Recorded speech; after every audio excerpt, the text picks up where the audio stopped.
Bom dia para quem é de bom dia, boa noite para quem é da boa noite, 93 para quem é de 93, paz profunda para quem é de paz profunda. Hoje a gente vai conversar sobre o primeiro sermão do Buda. Eu peguei esse livro, a gente comprou, chegou em casa ontem e a Pri já devorou metade do livro. Eu não consegui ler quase nada porque ela não deixa eu ler. Porque isso aqui tem um monte de coisa legal. A gente vai falar um pouquinho sobre a parte feminina do budismo, também sobre o sermão. E a convidada de hoje é uma das pessoas mais legais de todas as pessoas que a gente veio aqui no programa. Você já veio, foi no simpósio. Hoje vai ser maravilhoso. Então, senta aí que a gente vai ter uma tarde ou noite maravilhosa.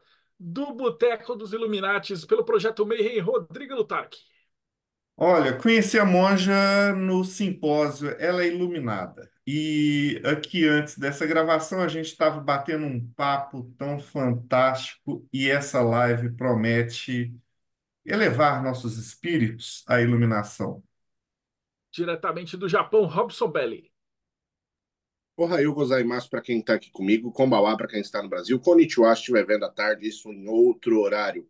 Vai ser um prazer falar com a monja de novo. Não estive no simpósio, mas quem sabe no próximo agora estarei presencialmente para incomodar todo mundo aí. Nosso bruxo de plantão, André Correa. Saudações, seres humanos. Foi um prazer enorme tomar café com a monja no simpósio e eu nunca imaginei que eu ia estar num boteco com uma monja budista aqui na. É só aqui que a gente consegue. Nosso amigo da magia do caos, Fausto Ramo, Caosofia, salve. Salve. Eu conheci a Monja Nirvana também no Simpósio Sofia, almocei com ela, troquei muita ideia, descobri que ela não paga de iluminada, ela é uma pessoa terrena como a gente, mas ela tem conhecimentos que a gente também quer explorar. E eu vim aqui descobrir também se é verdade que quando eu encontro o Buda, eu tenho que matar o Buda. E diretamente do Pedra de Afiar, Paulo Jacobina. Salve, galera, tudo bem? Antes de mais nada, deixava já o beijo para a monja Nirvana, né? É sempre muito bom conversar com ela e a gente quer saber se a vida é educar, será que a vida realmente é educar ou a gente sofre porque a gente não está vivo de fato? E antes de eu chamar a Monja, eu queria pedir uma coisa para você que está escutando. O pessoal lá da parte do marketing me falou que tem um monte de gente assistindo, comentando que ainda não está seguindo o canal. Então, antes de começar, antes de seguir, já pausa, aperta o sininho, segue o canal, porque isso faz toda a diferença para o YouTube reconhecer a gente. Faz um comentário, dá um oi para a gente, que isso ajuda pra caramba, porque a gente fica aqui uma hora e meia conversando. E o YouTube gosta de vídeo pequenininho, de 10 minutos, com gente dançando. E aqui nós não vamos dançar, só o Robson. E a gente vai falar papos cabeça. Então, dados os recados de hoje, seja muito bem-vinda, Monja. Muito obrigada a todos, todas. A gente é um prazer estar aqui com vocês mais uma vez, né? Teve a possibilidade, entre a primeira vez que eu tive aqui no Boteco com vocês e hoje a gente teve o simpósio de Sofia. Então, isso foi muito legal porque a gente pôde sair de dentro desse ambiente virtual que a gente tem. Ele tem vantagens, porque afinal de contas, a gente dá a volta no mundo com ele, mas a gente também é gostoso ter aquela partilha de a gente estar junto. Então, eu estou esperando para a gente ter mais um Sofia agora em 2024 e a gente poder mais uma vez sentar, conversar ali no intervalo, tomar um café, almoçar, que vai ser bem interessante. Bom, então vamos falar desse livro que é maravilhoso. Eu só consegui ler o primeiro capítulo. A Monja teve aqui em casa. Mas aí a Pri ela ficou monopolizando porque elas tiveram puta de uma ideia genial para falar das mulheres com o budismo, com não sei o quê. Eu fiquei quietinho lá. Então eu quase não consegui pôr a mão. Então eu quero que você explique para o pessoal o que que é esse livro e como é que foi a ideia de publicar, como é que ele surgiu. A Na história é verdade, fascinante, né? ele surgiu da seguinte maneira. A gente tem, né, uma faculdade de teologia budista. A gente está num processo de lutar pelo reconhecimento do governo, né, junto ao MEC, e a gente tem que fazer as disciplinas. E para fazer disciplina tem que ter material didático. Porque onde é que tem livro bom, não quero na prateleira de autoajuda, de budismo, para você poder usar no meio acadêmico. Então, quando foi chamado para mim para eu dar uma disciplina chamada Análise de Textos Canônicos da Tradição Theravada, eu precisava de um material. E aí eu falei, bem, veio o desafio do quê? Então, escreva o material. E quando você pergunta, vamos escrever? De onde eu começo? Por que não começar do começo? Do primeiro sermão que o Buda deu, que é conhecido pelo Sermão do Giro da Roda do Dharma. Né? Inclusive, o Marcelo mandou uma mensagem para mim. Mano, a gente não pode dar um nome melhor, porque Dhammacakkappavattana Sutra, o YouTube não vai gostar. Eu falei, não, coloca o primeiro sermão do Buda, porque a gente está falando dele. Né? Então, a história de por que ele surge, aí foi feito, eu fiz, na verdade, uma pesquisa para construir o livro. Por quê? O Buda, nesse primeiro, ele vai fazer uma síntese de todo o caminho. Só que, se a gente pegar para ler, né, o Dhammacakkappavattana Sutra, ele é curtinho, curtinho, curtinho. Se quiser imprimir numa folha de sulfite, ele não chega a 3 folhas, sabe? E aí, mas depois ele vai gastar 40 anos explicando aquele primeiro sermão. Então, para explicar esse primeiro sermão, eu usei outros 150 sermões para poder ir explicando. Olha, aqui o Buda falou, existe o sofrimento. Onde mais ele falou que existe o sofrimento? O que ele quis dizer com essa frasezinha minúscula colocada aqui? Porque se ele não tivesse condensado tudo, para que ele ia gastar 40 anos explicando? Sim, estava tão trivial assim de entender. Ele ia explicar o sermão e partiu curtir a plena iluminação, entendeu?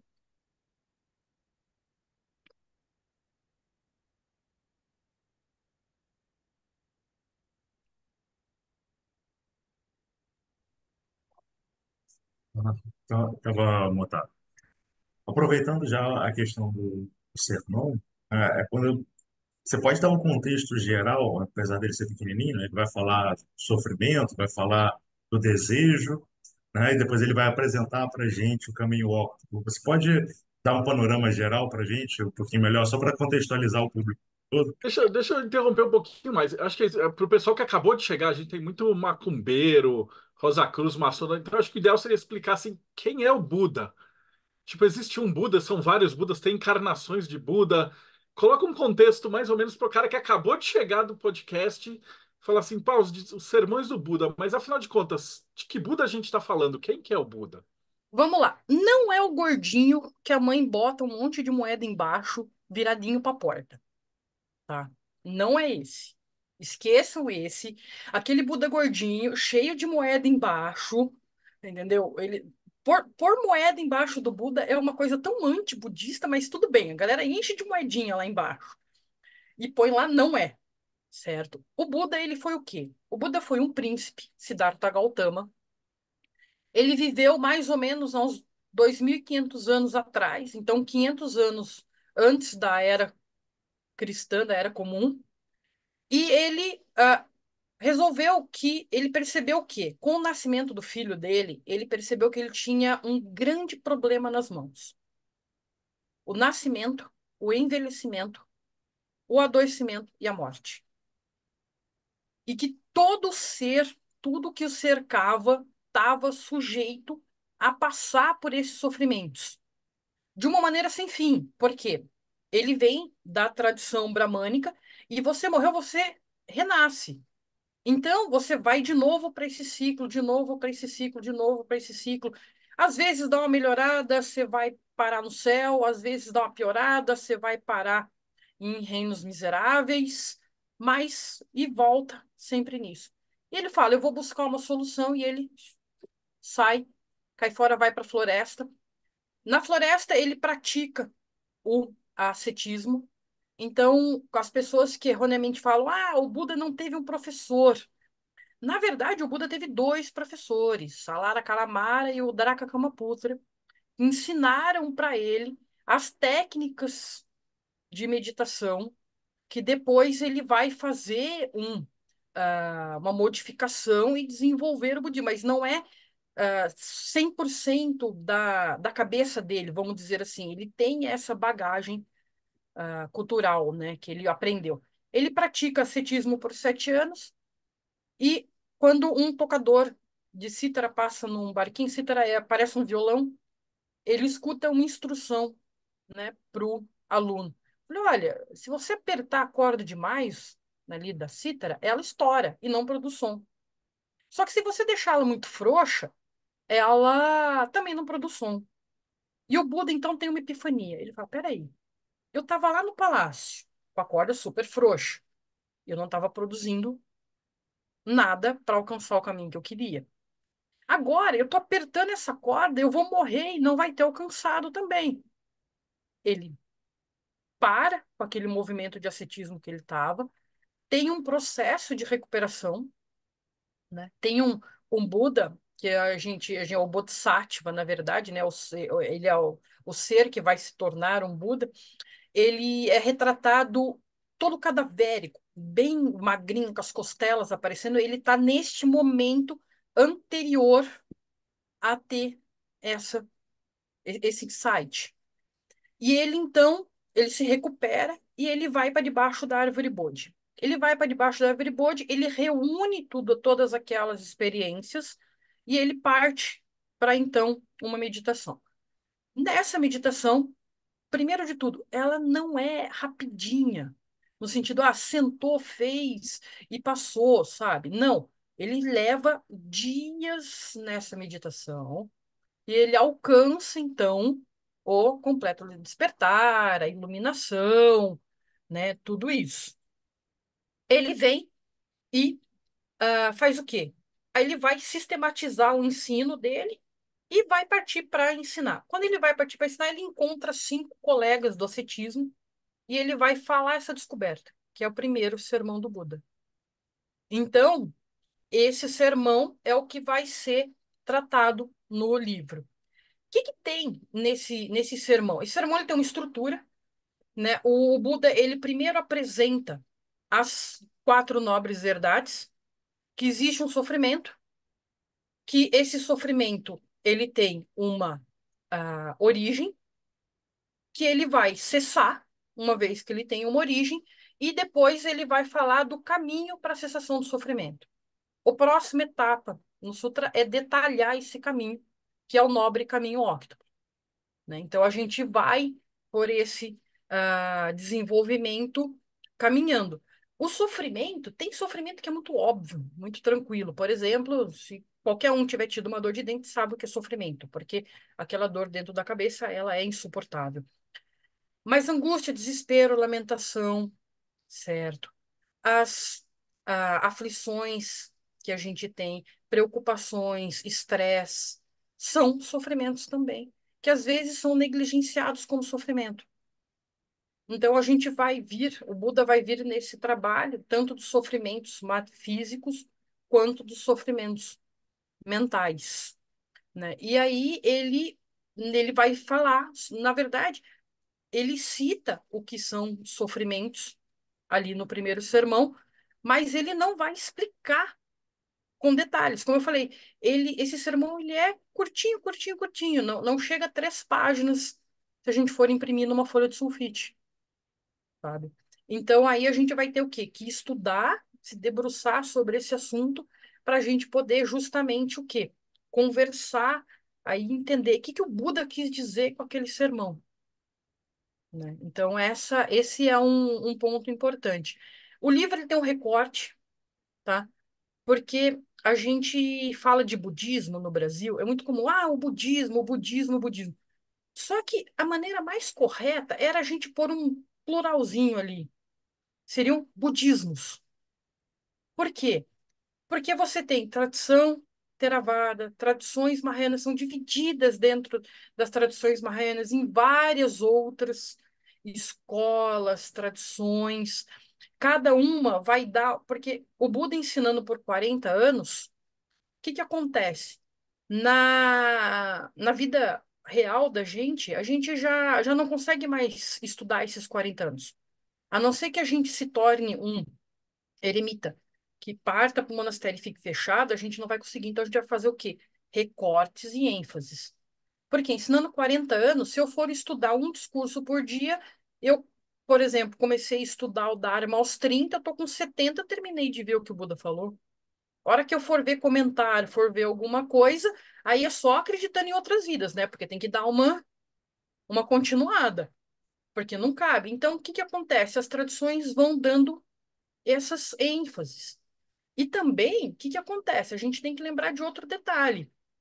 A impressão de materiais, ela só acontece com a prensa de Rutherford. Antes disso, é na mão. Então, quando cada grupo preserva seu cânone, acabam acontecendo o quê? Pequenas variações, certo? A prensa de Gutenberg, então eu corrigindo, a Rutherford, eu estou pensando já no modelo atômico da minha aula que eu tenho que dar de matemática, de química, trocando as pessoas. Então, a gente vai ter esse desenvolvimento. É, aproveitar que você deu essa deixa, né, dentro dessa tentativa de manter-se minimamente uniforme.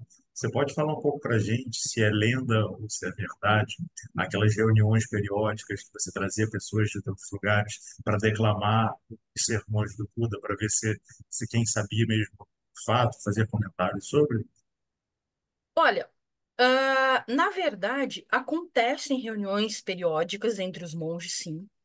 Essas reuniões, elas se chamam Uposatha, que é a reunião, aí a periodicidade, ela vai variar de tradição para tradição, e nessa reunião são recitados os votos monásticos e também é feito uma aula, então é recitado sutras, dadas explicações sobre eles. Então as comunidades, elas se reúnem. Tá? Na tradição tibetana, por exemplo, ela se reúne 2 vezes por mês, na lua cheia e na lua nova. Então, reúne todo o grupo e aí a gente vai perpetuando essa transmissão oral. Tá? Eu não tive a oportunidade de conhecer, mas conhecer eu conheci. Eu não tive a oportunidade de testar, é outro detalhe. Né? Porque no budismo nós somos incentivados a não acreditar simplesmente porque alguém disse que o outro viu. Então eu não testei. Mas eu conheci um monge que a gente chama de monge Tripitaka, que ele decorou esses 40 anos, sabe? Então tem lá a sua meia dúzia de pessoas no planeta que sabem tudo de cor, né? As outras pessoas, elas vão saber um ou outro, porque você estuda mais, alguma coisa nesse sentido. Mas tem essa reunião periódica, sim, e a galera recita. E olha, eu vou dizer, eu tenho colegas que não sabem o cânone inteiro, mas conhecem vários sutras que recitam de cor. Inclusive, às vezes, não só em português, como em sânscrito, né? É por isso que eles têm, às vezes, uma melodia.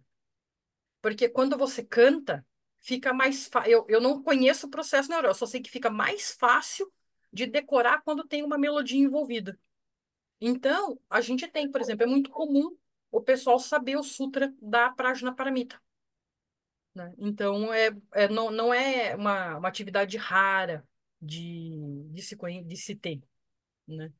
Então, eu não, se eu for falar sozinha, eu não recito de cor. Mas se eu tiver num grupo que estiver cantando, eu lembro dele inteiro e recito o sutra. Alguns deles vão nesse sentido. Mas tem o povo que se reúne, é verdade.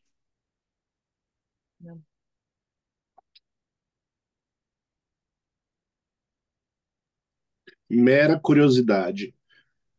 Qual é o tamanho em folhas desse cânone budista? Olha, eu vou dizer uma coisa para você. Em folhas, eu não sei, eu sei ele em quilos. Olha que curiosidade. Porque quando a associação que eu faço parte, ela comprou um cânone completo, né, da tradição tibetana, a gente teve que pagar a aduana para isso chegar e veio de caminhão. E a aduana foi de 700 quilos. Então, a Bíblia, põe uma aspa ali, budista, ela pesa 700 quilos. Então, pensa agora quantas folhas cabem em, em 700 quilos. Então, o número de folhas eu não faço a menor, nem para chutar. mas o 700 quilos peso, é muito. Ó. Eu vou dar uma dica para vocês. O livro de Cabala tem 2,7 kg, mais ou menos. Aí quem for bom de matemática aí pode fazer uma equivalência. a gente vai ter 200 livros juntinhos. Então, a gente tem esse material, ele em tibetano, ele pesou 700 quilos, né? Então, é grande. Em japonês, a gente também tem, em chinês. Essa cópia a gente recebeu uma doação da USP, porque não tinha quem fosse capaz de ler aquele material na USP, mas nós temos pessoas capazes de ler no nossa associação. Eles deram para gente o conjunto e ele ocupa uma estante completinha. E você sabe, né? Palavra em chinês, você junta dois iconogramas já dá frase quase. Então pensa que você tem que descompactar aquele conhecimento. É muito, muito, muito material. Pode falar, Paulo. Aproveitando a ideia de descompactar conhecimento, vamos começar a abrir um pouco esse sermão, esse conhecimento que você traz para a gente, porque muita gente vai falar, ao estudar o budismo, que a questão do sofrimento, né, que é o grande mal que acaba acontecendo na humanidade, como tudo, ele decorre do apego, ou decorre do desejo, né?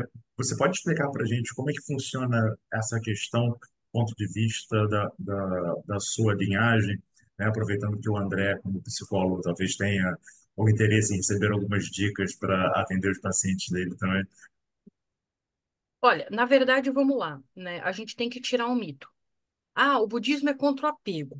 É porque a galera gosta de pular a palavra, porque é apego fixado, tá? Nem todo apego ele te conduz a um sofrimento, né? Dependendo do apego, ele vai te libertar. Por exemplo, né? Eu tenho uma garrafinha de água. Se eu não tiver esse desejo por me manter hidratado, com a temperatura de aquecimento global que a gente está vivendo, daqui a pouco eu estou passando mal, sabe? Então, não é dessa maneira qualquer. Mas isso não quer dizer que o apego também seja de todo inocente na questão, né? Os sofrimentos, eles derivam, sim, né? Mas não todos do apego, porque nós temos três raízes para o sofrimento: o apego, o ódio e a ignorância distorcida, tá? Porque é importante que tenha a palavra que complementa, porque a gente fala assim, a ignorância é a raiz de todo problema. Ah, então, porque você não fala espanhol, você está sofrendo de dor de dente, sabe? Não é essa ignorância que a gente está se referindo, né? Então, a gente tem que ir desenvolvendo com esse cuidado, né? Essas raízes. O apego, sim, é um problema, né? No nosso tempo, eu vou dizer, eu acho que o ódio, ele está muito em foco no momento com as guerras que a gente está vivendo, né? Porque o que acontece? Não é justificando a ação, mas se você oprime uma comunidade pelo número de anos que você oprime, ela vai ter ali uma reação, certo? E aí você tem uma contra-reação, porque gera um ódio daquela reação, e a gente vai prendendo nesse ciclo que vai alimentando esse ódio, né? E ele vai causando mais e mais e mais sofrimentos, né? Então, e a ignorância também, a ignorância é o maior problema, porque a gente vê as coisas muito nessa dualidade, né? A gente vê tudo classificando bom, ruim, bem, mal, né? E na verdade, o problema é que falar de além dessa linguagem e avançar, né, para o famoso, todo mundo quer falar do vazio budista, né? A galera adora falar do vazio budista, sabe? O cara não consegue nem ferver de raiva porque o time perdeu no futebol e quer vir explorar vazio. E aí a gente vai ter o quê? Vazio é um problema, né? Porque a linguagem é condicionada. Então, como é que o peixe dentro da água fala do céu? Se o que ele conhece é aquele ambiente de água. Então, são questões complicadas nesse sentido.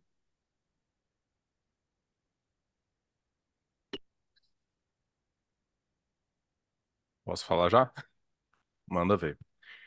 Então, eu queria trazer um outro assunto paralelo a esse tema, que é uma coisa que eu sei que a maioria das pessoas pensa imediatamente quando a gente menciona o nome budismo, que é a prática da meditação.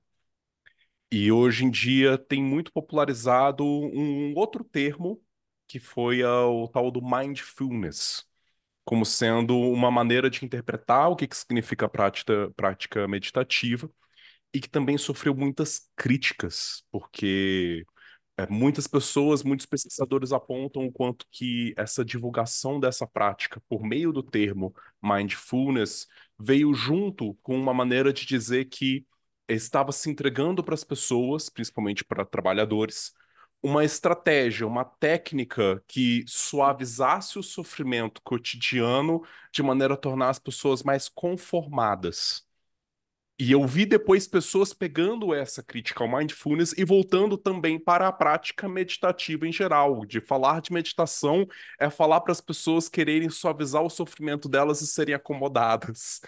E eu acho que você vai ter muito para debater e trazer a respeito disso, de contrapontos com essa visão que as pessoas criaram a respeito do que significa meditar e qual que é o efeito da meditação.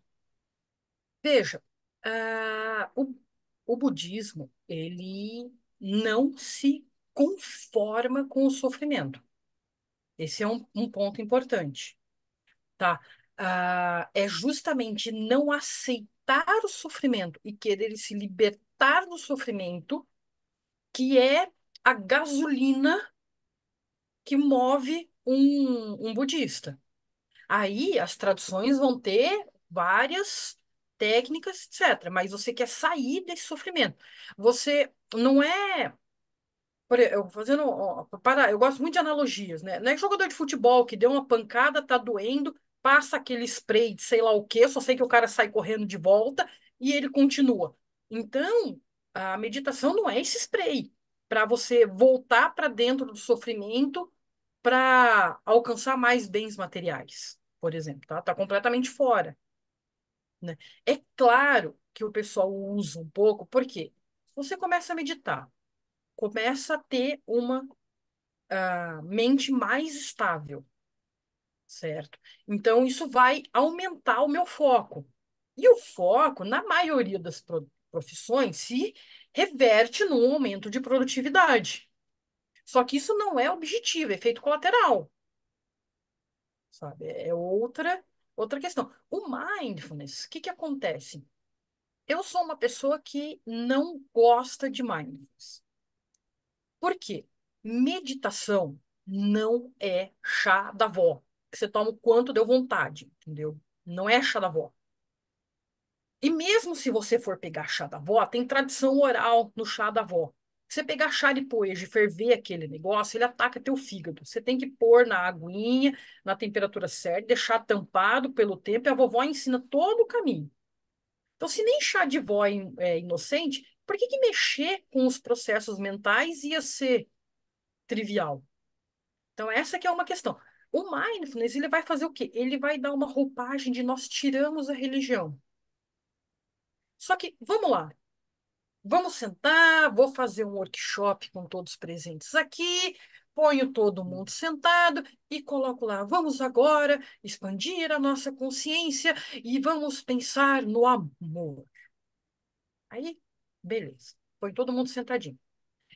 Disse que ninguém aqui acha que amor é uma música sertaneja. sabe? Essa que é uma questão. Aí, música sertaneja, ela me deixou um fio de cabelo, tá no meu paletó, eu lembro de você. Peraí, isso é amor? Ou isso é uma ode ao apego? Então você não está meditando no amor, você está meditando no apego. Quando eu pego o mindfulness e tiro a tradição, eu tiro o significado que está por trás. Então eu deixo de chegar para minha aluna e para o meu aluno e dizer: vamos lá, ponto número 1. O que o Buda definiu e como ele definiu como amor. Vamos estudar aqui primeiro. Amor é isto, doutor, o material, os professores que vieram na linhagem, porque em 2.500 anos tem um monte de gente comentando e comentando o que já foi comentado. Estuda aí, a gente fala, agora que você tem ferramenta, você sabe que não é aquela música sertaneja. Vamos sentar para meditar? Aí a pessoa vai para o lugar certo. Se não, ela senta e ela acha que ela vai sair de lá. Uma lâmpada de LED, né? Porque já é iluminado. E aí a gente chega e vai ver o quê? Que ela saiu com mais apego, com mais ciúmes, inveja do que ela entrou. Aí a culpa é da meditação. Não é a culpa que pegaram a tradição, jogaram no lixo e falaram, agora fica só com a técnica. Tá? Essa que é a questão. Então, eu sou uma pessoa que defende a meditação dentro da tradição, porque... E outra coisa que acontece, mexer com a mente dá coisa errada. Às vezes, você acha que está indo por um caminho e não está. E se você não tem... Porque, por exemplo, né, hoje todo mundo dirige com GPS, né? Então, você sabe que você perdeu uma entrada, ele coloca lá, recalculando rota. Quem recalcula sua rota é a tradição. Porque ela vê, opa, peraí, você passou do ponto. O que a tradição me diz que é o ponto, o que a tradição me diz que passou do ponto, e o que a tradição me diz como eu volto para onde eu estava, como eu corrijo essa rota. No mindfulness, é o chá da avó. Pode tomar, pode fazer, que não tem problema nenhum. Né? E para a grande maioria das pessoas não vai ter. Vamos falar a verdade. O problema é que elas não vão alcançar níveis de concentração que elas vão fazer alguma abobrinha realmente grande, sabe? Mas e o que você vai fazer se você tiver um aluno que ele é bom? Ele tem essa tendência e ele avança.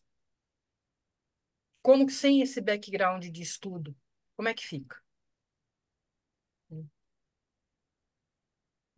Essa sua história me lembrou um paralelo com a meditação cabalística de uma pessoa que começou a meditar, ouviu falar de eu sou o que sou, né? E aí começou a dizer, isso é um poderoso mantra de autoaceitação, e você precisa fazer isso para aceitar do jeito que você é e continuar nesse sentido. Né? Mas, fechado esse parênteses, a cara do Fausto tá do Robson também, mas eu já vi gente fazendo isso.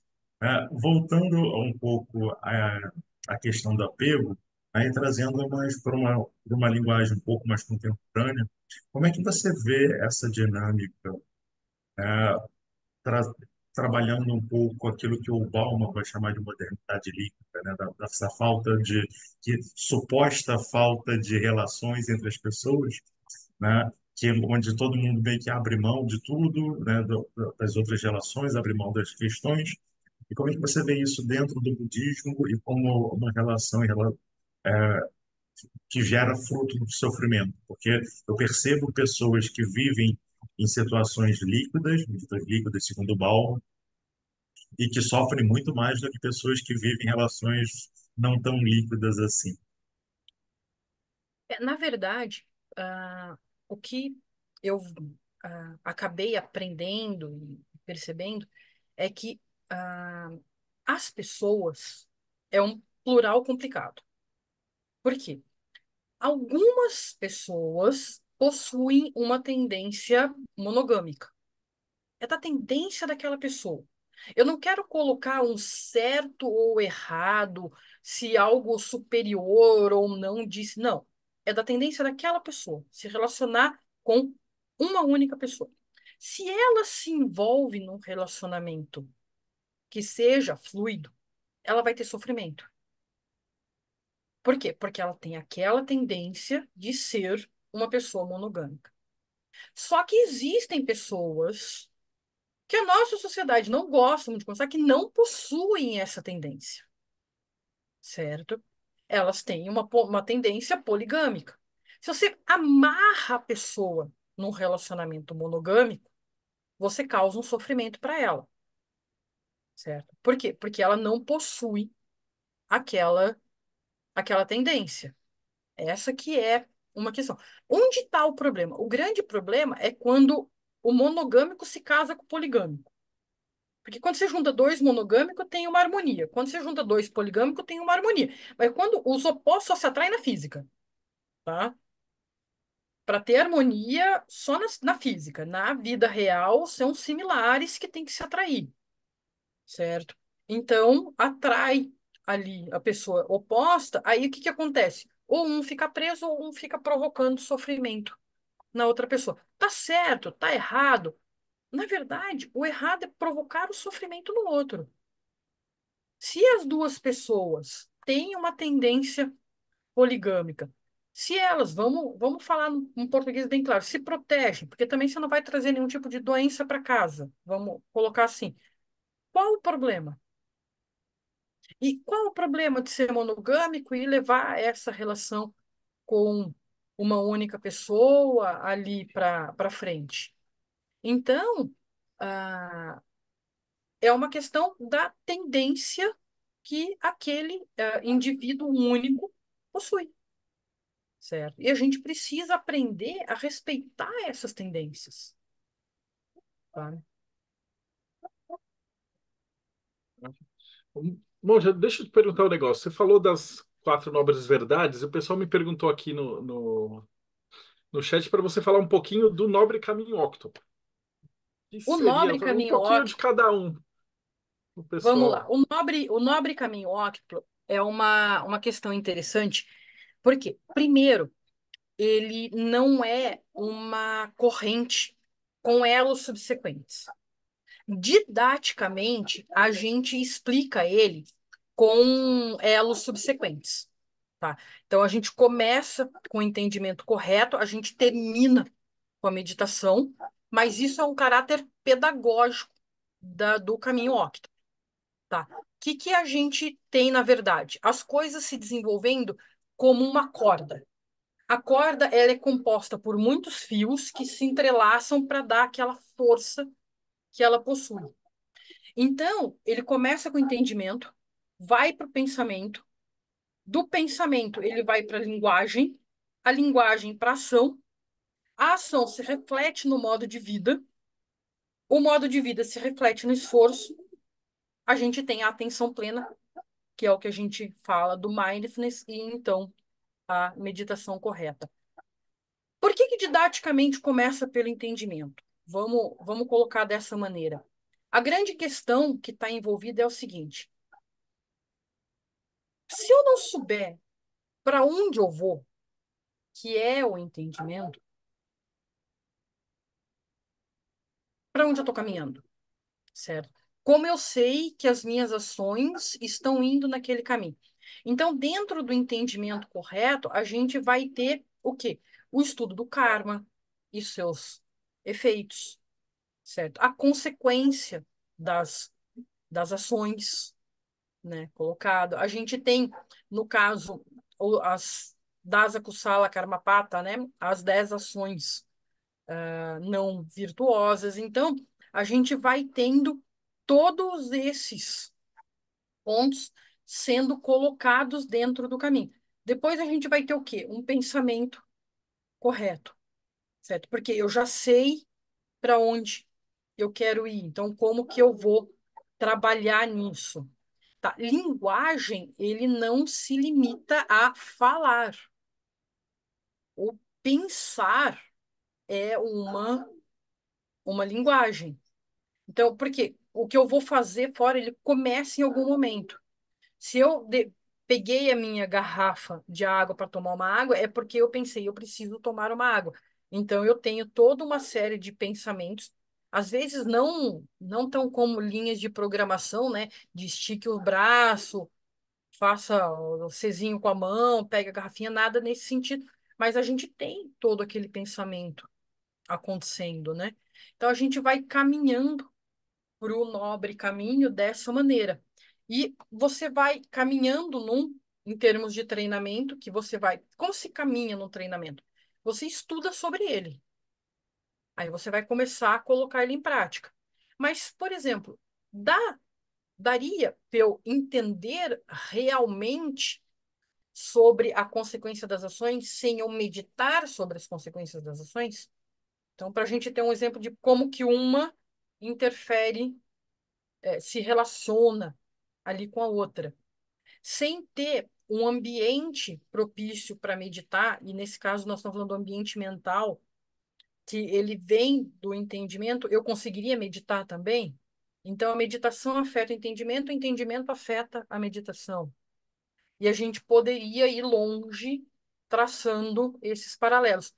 A ideia no livro é que eu fui trazendo, como coloca. Então, se a gente pensar, é dentro da tradição Theravada para colocar ali. Então, às vezes as pessoas vão chegar e vão dizer assim para mim: Nirvana, mas eu li num sutra, sutra, que o Buda disse. Pera, eu usei só suttas, com dois T's. Por quê? Tradição Theravada. Os monges que eu usei como pesquisa são monges da tradição Theravada. Porque muda de tradição, há diferenças na explicação. Tudo bem. Pegar um exemplo, matar. Para a tradição Theravada, eles são muito mais estritos nessa questão do matar. Você pega uma tradição Mahayana, por exemplo, ah, vamos, vamos supor que não, não tampei legal o potinho de ração do meu cachorro, acabou atraindo um ratinho para morar na minha casa. Beleza. O rato ele transmite uma série de doenças, perfeito. Então, ele provoca um dano ao ser humano. Não dá para eu ter uma convivência harmônica, eu e rato. Então, eu vou precisar me livrar desse rato. Na tradução Theravada, eu tenho uma batata quente na mão. Por quê? Porque matar é visto como matar e eu vou ter que arcar com esse problema. Na tradição Mahayana, a gente já vai a uma questão diferente. Por quê? Porque você foi imbuído de um pensamento de quantas vidas humanas você preserva. Não quer dizer que não tenha karma, mas o Mahayana ele toma para si aquele efeito pelo benefício das outras pessoas. Então, a consequência social, ela é um pouco diferente. Por exemplo, o nosso ordenamento jurídico, ele tem uma pitada de Mahayana, porque ele tem legítima defesa, certo? Tanto nosso quanto de terceiro. Se a gente tiver caminhando e de repente alguém ataca, né, filho, esposa, e a gente defende, é a defesa de terceiro. E lá é permitida pelo nosso ordenamento. O código Theravada ele já é mais restrito. Então, no livro vocês vão ver diferenças, porque vai dar uma opinião muito forte sobre temas polêmicos como eutanásia, certo? Por quê? Para um Theravada, isso é simplesmente inadmissível. A vida tem que acabar quando ela se encerrar ali naturalmente. Você não tem o direito de abreviar. Não importa o sofrimento que aquela pessoa esteja passando. Dentro disso, né, você falou da eutanásia. Mas, por exemplo, como se a pessoa está indo, tá indo para morrer, né? Mas você ainda pode fazer alguma coisa para prolongar um pouco a estadia dela na matéria. E aí você não faz. Entra nisso também? Você, ou você é condicionado nessa tradição a continuar reanimando a pessoa até que chega uma hora que ela fala, ó, cansei, vou cantar para subir e você fez o que deu. Olha, Na verdade, a gente foi no limite da tradição, né? O Paulo gosta de desafiar a gente, ele foi lá no limite da tradição. O que que acontece? A ação, ela começa na intenção, certo? Então, há uma diferença grande. Vamos supor que estou fazendo uma massagem cardíaca. Estou lá naquele momento. Se minhas forças se exaurem e eu não consigo, é uma realidade. Se eu chego e falo assim, mas pelo tempo que tá, vai ter um dano cerebral, eu não quero condenar essa pessoa a ficar numa cama, eu vou parar, é diferente.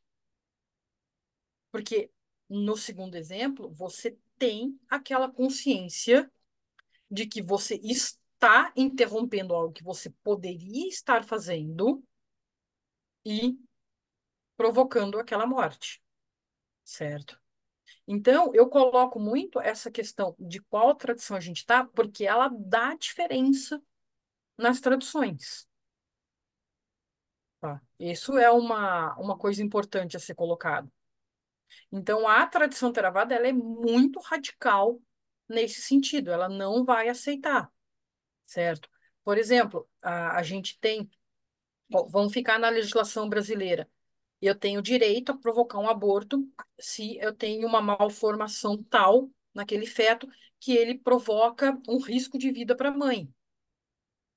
Um Mahayana, ele não olha sobre a lente de eu estou matando aquele feto, ele olha sobre estou salvando a vida da mãe. O Theravada, ele olha pelo lado da morte. Mas se a gente pegar para pensar, a situação é a mesma ali. Mas ele olha pelo lado da morte. Mas e se a mãe morrer? Eu vou usar uma expressão que eu não gosto, mas é o karma dela. Você podia ter feito alguma coisa?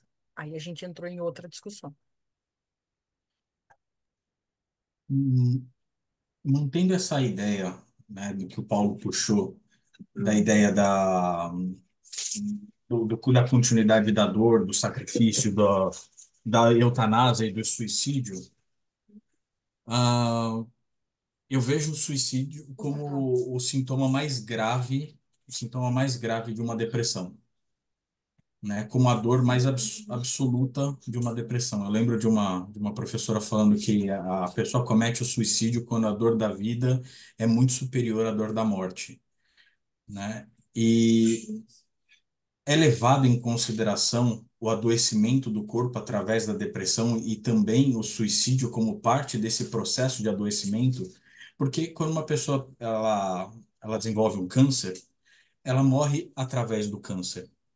Mesmo se esse câncer for causado por, sei lá, por um alcoolismo, pelo cigarro, qualquer coisa, né, por uma conduta errada de vida, ou simplesmente aconteceu. A depressão é uma coisa que, inclusive, a gente não tem controle, né? Não é uma coisa que eu causo em mim que me gera depressão. É uma química bagunçada do cérebro que me joga para baixo. Lógico que tem comportamentos que podem me ajudar a sair disso, mas a gente não tem controle. O suicídio, nesse caso, ele tem um atenuante de alguma forma por estar adoecido, ou simplesmente o fato de interromper a vida já é uma coisa é, condenável? Na verdade, vamos a um ponto. Ah, não tem uma deidade que me deu a vida, então não tem uma deidade que me cobre a vida, então eu não tenho que dar satisfação dela, tá? Então ninguém vai me mandar para um renascimento miserável se eu me matar. Ah, mas Nirvana, eu li num texto que se você cometer suicídio, você vai para um renascimento miserável. Mas a explicação é outra, não é por uma condenação. O que que acontece? A tradição me diz que o estado mental da pessoa no momento da morte é um fator muito importante para determinar o próximo renascimento. Eu pergunto, como cometer suicídio e manter uma paz mental?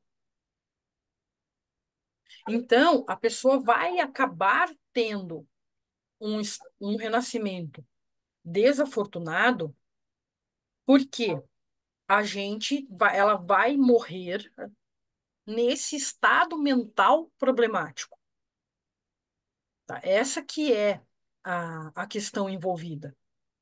Então, o suicídio, ele é um dos grandes problemas que a gente tem, porque todo mundo fica se culpando e com dó, dizendo que eu podia ter feito. Mas quando a pessoa precisava de apoio, ela muitas vezes encontrou uma ausência. Eu não estou dizendo que a palavra de qualquer um tira a pessoa do suicídio. É para isso que nós temos profissionais que estudam e trabalham, sabe? Então, o que que acontece? As pessoas, às vezes, precisam de uma ajuda medicamentosa para sair daquele momento. Tem muitas razões que a gente ainda está entendendo na nossa sociedade que causam a depressão. Vão desde problemas na própria constituição e química, certo? Então, por exemplo, né, uma coisa que eu não escondo de ninguém, eu tenho transtorno bipolar. Então, a minha vida é passar por momentos de depressão e momentos de euforia. Hoje eu tomo um estabilizador, então, em vez de eu sair da Fossa das Malvinas e escalar o Everest, já fica uma coisa mais suave. Mas eu poderia dizer, eu sou uma monja budista, você tem um preceito não ingerir intoxicantes, você toma estabilizador de, de humor. Tomo. Por quê? As aflições são potencializadas naquele momento de depressão. E o que que acontece? Eu tenho no meu histórico para arcar 2 tentativas de suicídio, certo? E aí eu vou ficar sem para até um dia eu consiga. Então é isso que eu quero. Então a gente tem que tomar cuidado porque o amigo que é amigo não é só aquele que escuta, mas é aquele que ajuda você e fala assim, olha, conheço um bom psicólogo, vou te encaminhar, eu te levo lá, você está sem energia para ir, eu estou passando aí na sua casa, eu pego você e te levo para lá, para a pessoa receber o tratamento adequado. E se a pessoa se matar, essa é a questão. Então, não é um crime contra a vida, porque o suicídio, ele é a maior expressão do sofrimento. Eu acho que o que você disse, né, é muito claro. Quando a dor da vida está maior, né, do que a dor da morte, a pessoa escolhe, certo? Então, a gente tem muito nesse sentido para colocar. E, por favor, não manda a pessoa que isso é falta de Deus. Você devia recitar um mantra, vai acender um incenso, faz o ritual. Ajuda ela a ter ajuda,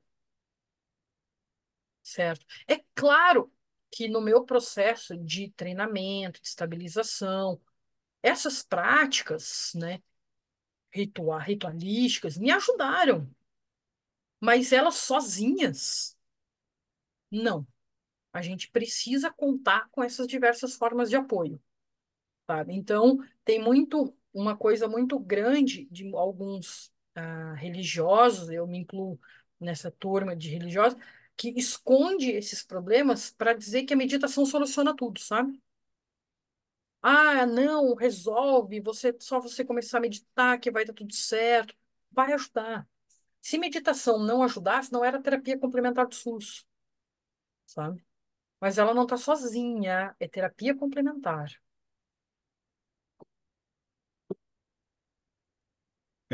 Tem uma pergunta aqui no chat do José Solon. Uhum. Eu vou ler aqui para a gente. A Theravada é a escola mais conservadora, correto? Se o mundo em si evolui com o passar do tempo, apesar de algumas filosofias perdurarem por séculos, qual o problema de uma visão progressista em certas religiões, especificamente da visão Theravada com as outras escolas do budismo? Vamos lá. Primeiro de tudo, ah, o budismo não acredita na espiral ascendente, tá? que as coisas vão melhorando, vão melhorando, vão melhorando, vão melhorando, vão melhorando, e num dado momento todos nós somos seres de luz e o mundo está lindo e maravilhoso. O samsara, ele é definido como um círculo, não como uma espiral. Então ele tem seus altos e seus baixos, tá? Primeiro que tem essa questão. Então, falando da cosmologia budista, a gente tem vários céus, né? Pode nascer nesses céus. O budismo tem vários infernos. Eu costumo dizer que os budistas são mais criativos para inferno do que Dante, fazendo inferno de Dante. Tem infernos realmente muito, muito criativos no budismo.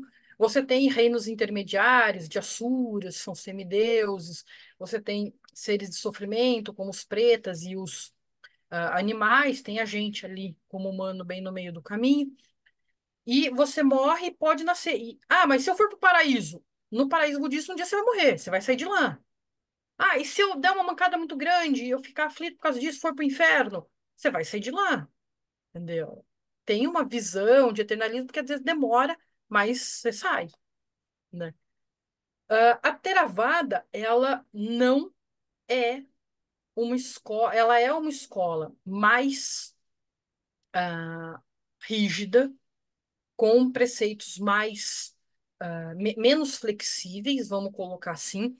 Só que, por outro lado, vamos colocar da seguinte maneira: nós temos na tradição Theravada pessoas alcançando realizações muito importantes dentro dela, então a gente não pode colocá-la como uma menor. Essa que é uma questão.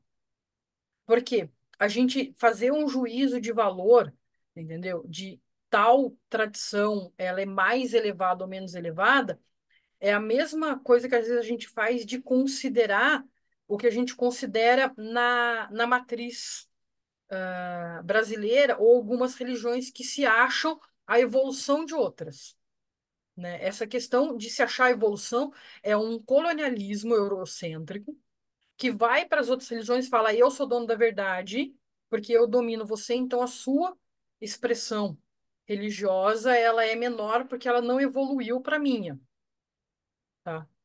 E a gente, a tradição Theravada, o que que acontece? Um Mahayana, ele estuda todo o caminho da Theravada para alcançar. Ali, é um caminho compartilhado, tá? O Marcelo se preocupou ali de falar, para eu falar um pouco para quem não tem a menor ideia de budismo. O que que acontece? A tradição de Lupa Lama de Tsongkhapa, ele vai explicar que as pessoas dentro do budismo são classificadas em três categorias. A gente tem o que nós chamamos de pessoas de primeiro escopo.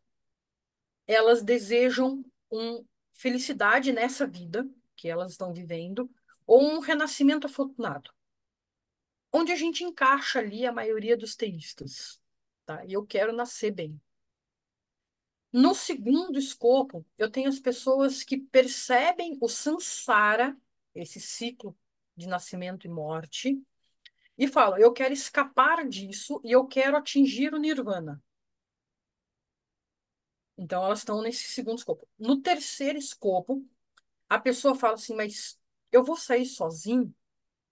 Eu preciso ensinar, eu preciso ajudar as outras pessoas a percorrerem o mesmo caminho, senão eu não vou alcançar essa paz completa. E aí são as pessoas de terceiro escopo, né? Então, quando a gente faz essas classificações, é muito comum que os Mahayanas classifiquem os Theravadas como do segundo escopo num nível menor, porque é um, dois, três, como se fosse uma evolução. Mas, se nós fizermos uma análise rigorosa da tradição, não tem nada errado a pessoa querer a libertação. Na verdade, se nós pensarmos ali no papel de um Buda, é um a menos para o trabalho, para tirar do samsara. A pessoa está fazendo ali por ela. Então, a tradição Theravada, ela tem essa característica mais rígida, né, de treinar como se sua cabeça estivesse pegando fogo, porque você quer se libertar, você quer sair, e aí você tem essa rigidez no interpretação dos preceitos. Por quê? Pensa da seguinte maneira, eu vou voltar no meu exemplo do rato. Eu matei o rato? Eu matei o rato. Foi um ato de matar? Pensa no karma. Eu tinha intenção de matar? Eu tinha intenção de matar. Eu planejei matar o rato? Eu planejei matar o rato. Eu tomei ações para matar o rato? Eu tomei ações para matar. Eu fiquei feliz porque ele morreu? Vamos ser sinceros? Fiquei feliz que ele morreu. O ciclo está completinho, certo? Eu matei o ratinho. Quer dizer que não tem consequências essa ação? Ela tem consequências, essa ação. Essa que é uma questão. Só que eu, como uma Mahayana, tomo as dores dessa consequência porque eu penso nos outros. Então, a iluminação dentro do Mahayana ela é um pouco mais lenta porque você está ajudando as outras pessoas. Às vezes é mais fácil sozinho. Quem é professor, quem ensina, sabe que às vezes é mais fácil você ir lá e fazer do que ensinar a outra pessoa a fazer. De fato, eu que sou professor sei bem também dessa realidade. Eu vou aproveitar o gancho do que você está conversando e pedir para você falar para o público um pouco mais sobre o que é o karma, segundo a visão budista, porque também é um tema, é um assunto que a gente viu que veio para o Ocidente de uma determinada forma, veio por certos espaços, por certos filtros, e que bebendo mais de uma fonte mais, de fato, fidedigna à filosofia, pode ter uma perspectiva diferente. Karma é ação. Ação e tendências, né? Nós temos uma visão muito associada ao karma, como, por exemplo, karma negativo, certo? Ah, é meu karma.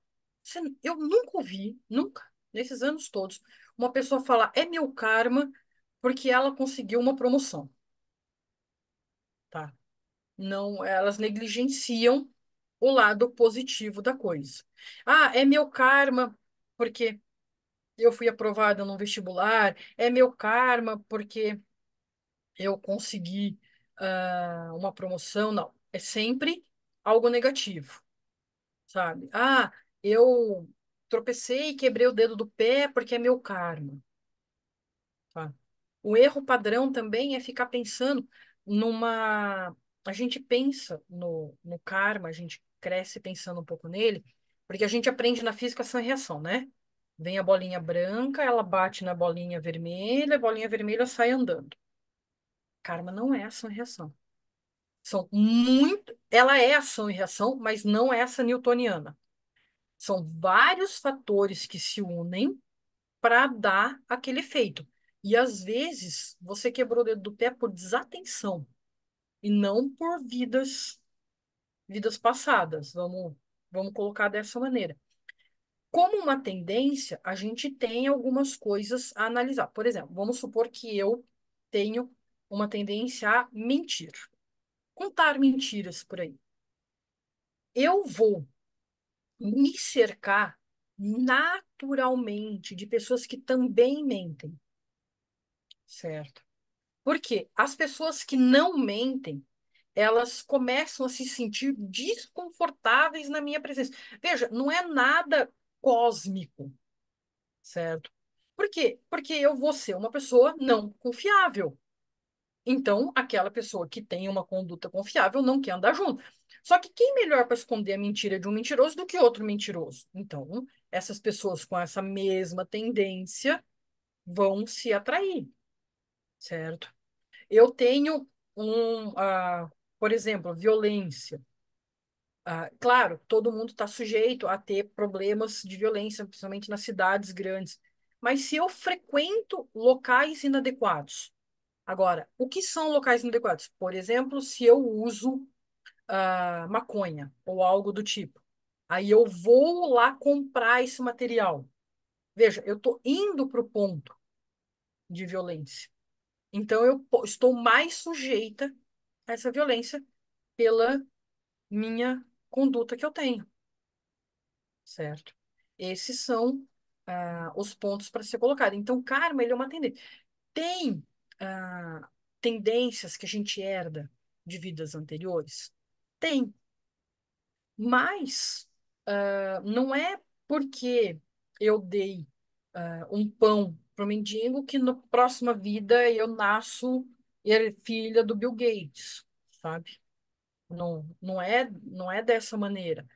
Aquele dar um pão para a pessoa em necessidade vai me gerar uma tendência mental de altruísmo. E as atitudes altruístas irão amadurecer junto com um monte de outras em questões positivas. Porque as pessoas altruístas também tendem a se reunir.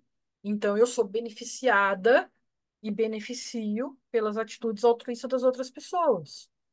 Então, não é assim, eu já ouvi, quando eu vou a São Paulo dirigindo, eu gosto de me inteirar na loucura humana, sabe? Então, eu coloco numa rádio esquizotérica que tem em São Paulo, não vou fazer propaganda dela. E aí eu fico ouvindo as loucuras do povo. E aí uma pessoa vem e fala assim: eu queria um conselho porque o meu marido morreu. É seu karma. Não, não, não, não. Vamos devagar com a coisa, entendeu? Karma é uma tendência. Aquela pessoa morreu porque, sim, tem um karma para morrer. Ela tem um tempo de vida que vai se esgotar. Ele pode ser abreviado ou dilatado, certo? Dependendo das condutas da pessoa, porque, afinal de contas, se eu resolver toda sexta-feira fazer racha, eu vou abreviar, porque uma hora eu vou bater o carro. E se eu levo uma alimentação adequada, eu tenho uma tendência, uma possibilidade de ampliar, mas ele vai se esgotar e a gente tem essa possibilidade. Mas é o seu karma ficar viúva, entendeu? É colocar um, que, o karma védico que a gente tem, né? De volta para dentro. Porque os Vedas colocam como um destino, uma coisa já escrita que a gente coloca, sabe? Então, eu vim destinada a casar com tal pessoa, viver com ela, e aí a pessoa não tem um livre-arbítrio, então ela não pode escolher me trair ou não me trair, nada disso, vem tudo já pré-programado. A gente, na verdade, está assistindo um filme, né? Porque as coisas já estão definidas ali. Então, o karma não é esse filme, né? Ele é mais voltado a uma tendência. Na verdade, para avançar mais ainda no karma, a gente vai ver o sol amanhecer. Então, Posso só concluir um adendo, uma pergunta? O que você me falou agora dessa resposta do karma eu adorei e me levou a pensar uma coisa que eu acho que é importante trazer para as pessoas, que é o quanto que tem coisas que as pessoas passam por consequências que não necessariamente são uma tendência da própria conduta e da própria atitude, mas que talvez tenha muito mais a ver com uma espécie de karma coletivo, um karma social. Pessoas que sofrem violências das quais elas não têm culpa de outra pessoa ver ela como um objeto possível para aquela violência. E que muitas vezes não tem a ver necessariamente com a tendência individual daquela pessoa de passar por aquela situação, mas talvez de uma coisa que a gente cria coletivamente e que produz e reproduz essas dinâmicas de sofrimento e de violência. Isso faz sentido? a gente tem um karma ambiental, tá? Então, por exemplo, né, nós aqui nessa reunião, né, estamos experienciando todos um karma ambiental de um aquecimento global, certo? Por quê? Nossa sociedade, ao longo do tempo, não preservou o meio ambiente como ela deveria, não olhou para os sinais como ela deveria, e agora a gente está experienciando isso, né? A gente tem um karma para experienciar essa questão? A gente tem um karma coletivo.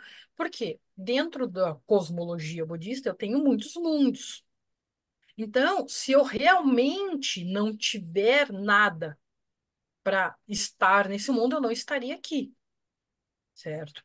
Mas a gente tem que tomar cuidado com isso para também não ser determinístico, tá? No sentido de, então o mundo vai acabar com o aquecimento global, não tem mais nada para fazer. Não, a gente tem bastante coisa para fazer e reverter essa situação. A gente só tem que acordar, porque dependendo de quando a gente acordar, não dá tempo mais. Mas a gente tem essa característica.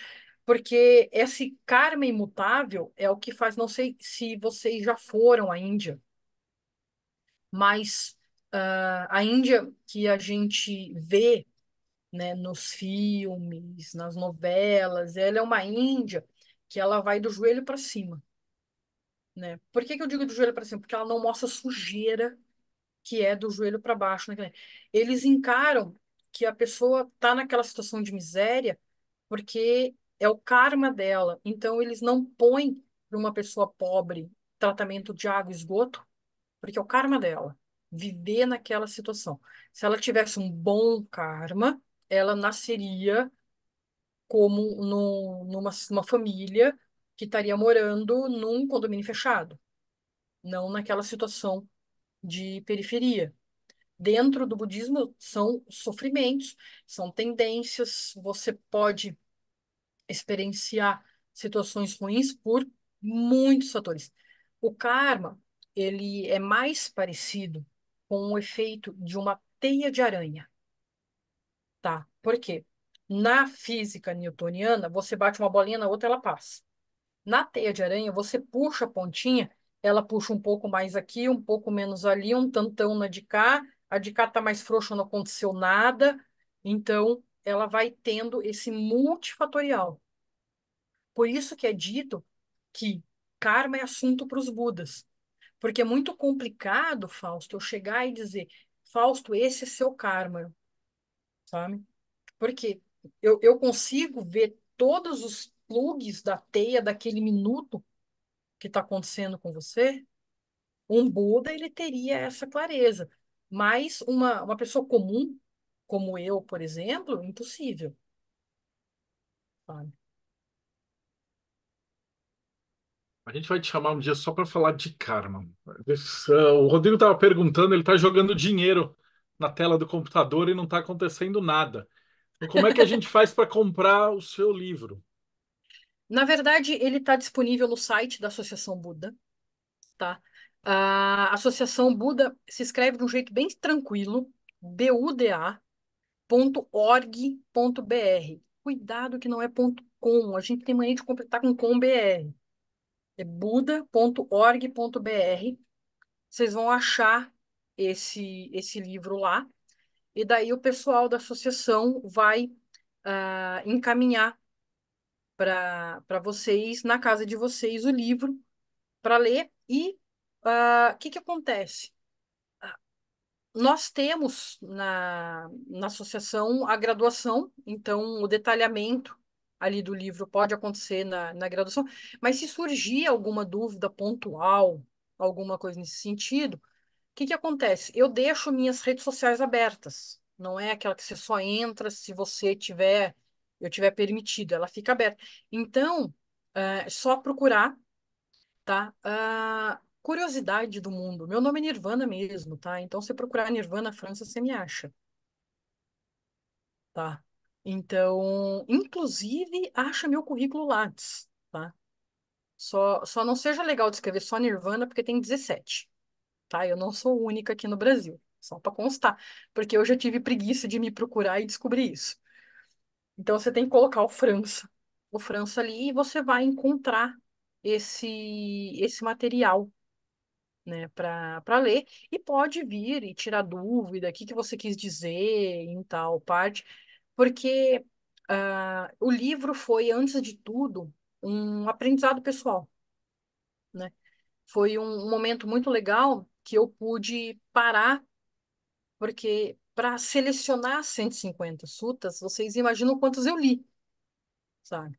Então, isso foi muito legal, porque eu pude ficar lendo eles, falar, não, esse não fala o que eu tô pensando. Agora eu vou ver esse outro, o que que ele fala, o que está sendo colocado. Então, como um livro acadêmico, eu separei notas de rodapé de notas de fim. Por quê? Todo mundo tem o direito de não gostar da minha tradução. É só ir na nota de fim que tem o texto dos monges que traduziram do Pali. Então, só procurar lá verificar. Inclusive, se quiser se aventurar, no próprio site que eu usei para pesquisar, ele tem o texto em Pali. Então, dá para ler direto no Pali também, para colocar nessa aventura. Né? Eu sei que todo mundo fala Pali, é uma língua super comum, né? Você acha um falante de Pali ali na esquina, tem um esperando para dialogar comigo, mas a gente tem. Então, esse livro foi fruto desse trabalho, né? Vamos colocar dessa maneira, né? E você acha na Associação Buda? Maravilha. Putz, Monge, a gente pode ficar conversando com você a noite inteira. A gente já passou 1 hora e pouquinho, então começar por aqui. Fausto Ramos, considerações finais.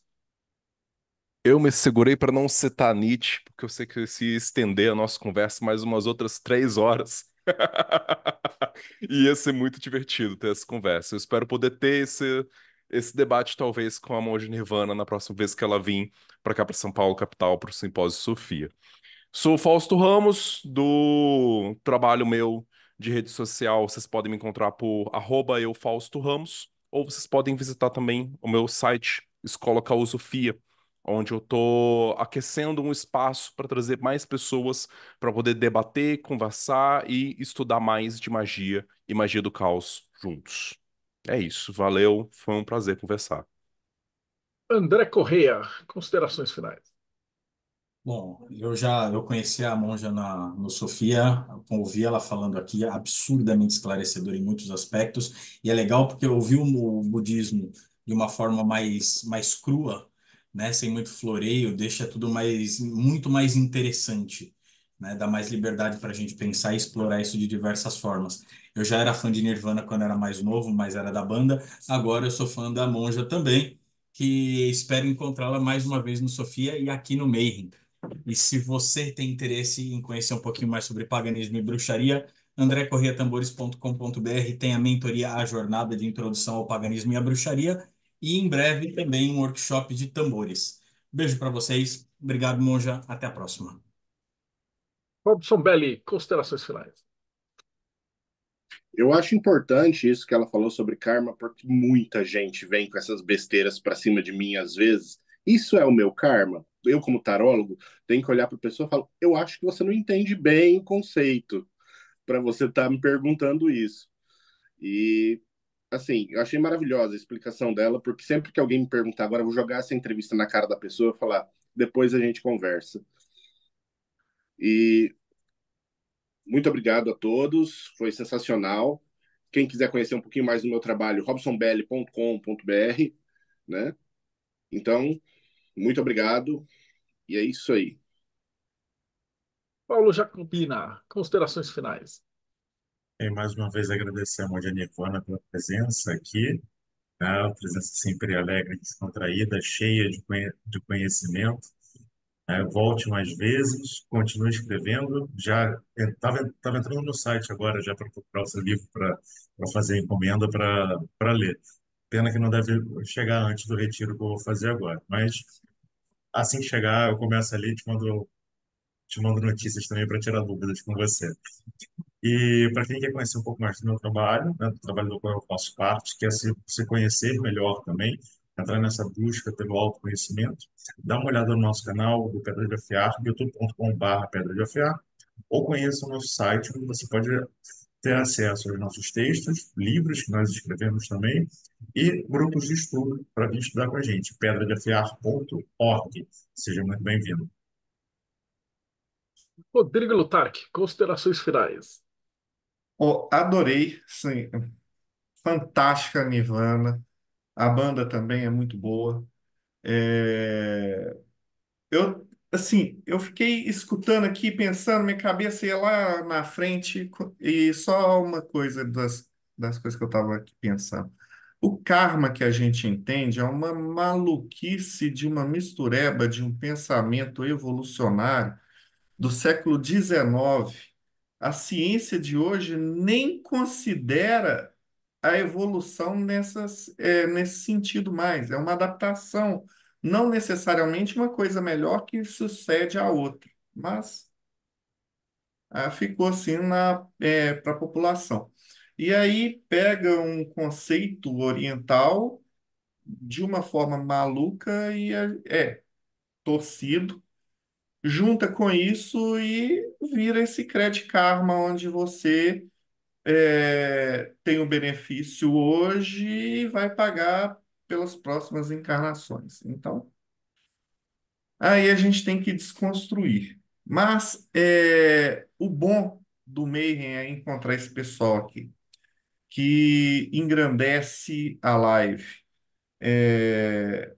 Se você vier aqui no catarse.me/TDC, você vai ter aqui a revista de hermetismo. Pode falar, Robson. Eu tava pensando aqui, se o pessoal quer ter, o pessoal quer ter tanto um karma assim, faz um pacto, vai dar certo, confia. Boa!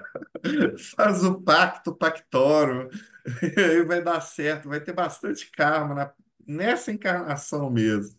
E, assim, monja, você é fantástica. Assim, toda vez que você vem aqui, me dá uma vontade de converter, virar um budista. É, é coisa de outro mundo, de entrar na faculdade, fazer os cursos e tudo mais. O Robson está falando alguma coisa. Pode falar, Robson. Você vai que eu vou ter que cortar meu cabelo. Revista de Hermetismo. Você vai ter catarse.me/TDC. Gostaria de ver os textos da monja aqui. É, vai ter grupos de Telegram com todo tipo de assunto que você puder imaginar. E mais, você vai poder participar dessas gravações. Chegando antes, a gente tem um papo legal aqui com o pessoal. E aí, o Marcelo fica nervoso, fica falando: Você está queimando pauta, gente? Vamos começar a gravação agora. É muito bom. E depois, quando termina, mais um papo legal. Então, você só tem a ganhar. catarse.me/TDC. Bom, já tinha explicar que a Hermetismo surgiu justamente com a galera que a gente entrevista também, né, que o pessoal daqui, que é acadêmico também. Às vezes o cara tá publicando alguma coisa e aí ele vai lá fazer a referência do trabalho dele, aí tá lá, www.blogspot.net.com/arroba porcentagem.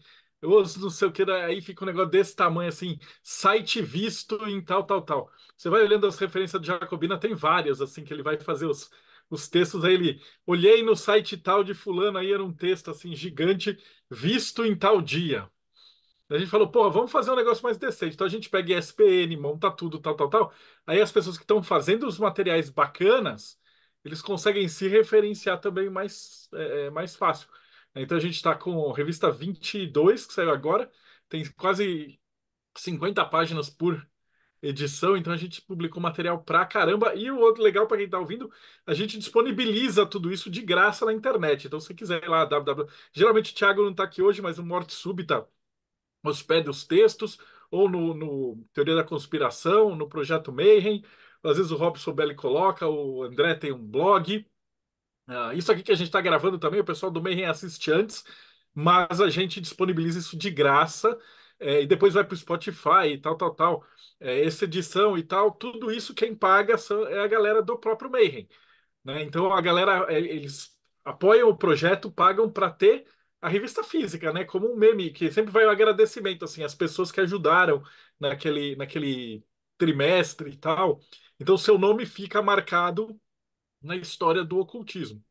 Além de você poder proporcionar tudo isso de estudo, esse material absurdo, essa entrevista 490 e tralalá, né? Se parar aí 1 hora e meia por entrevista, a gente está com muito material e a gente faz uma curadoria gigante. Então, o cara tá buscando alguma coisa, a gente vai pro pessoal sério, tenta achar os melhores que a gente pode encontrar. O time aqui, né? Você vê só o Fausto, o André, o Robson, se eles ficassem falando o currículo deles, ia dar meia hora cada um.